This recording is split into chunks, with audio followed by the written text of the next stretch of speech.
স্বামী স্ত্রী উভয়ে যদি ধৈর্যশীল না হয়, সবরকারী না হয়, হুটহাট রিয়াকশন করে ফেলে, কখনো দাম্পত্য জীবনে সুখী হওয়া সম্ভব নয়। মনে রাখতে হবে, একসাথে থাকতে গেলে, দুইটা পাতিল একসাথে থাকতে গেলে টুনটান লাগে না, বাধা হয় না? আপনার কাছে যদি কেউ এসে গাল গল্প দেয়, দেখবেন অনেকে গাল গল্প দেয়। গাল গল্প দেওয়া লোক আছে না নাই?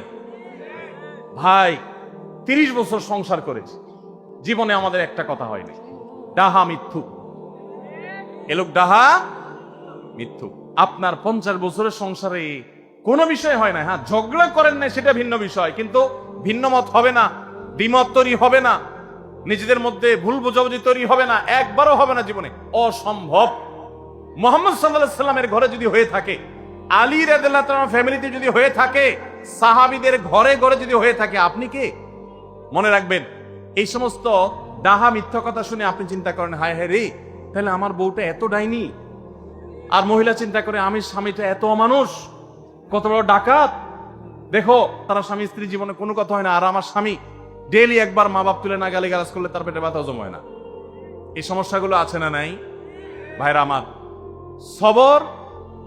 সবর করার জন্য, সবর করা সহজ হবে আগে থেকে যদি প্রস্তুত থাকেন যে এই সমস্যা হবে। কারণ দিন শেষে তিনি মানুষ, তার ভুল হতে পারে, একটা সময় তিনি তার ভুল বুঝতে পারেন। দাম্পত্য জীবনে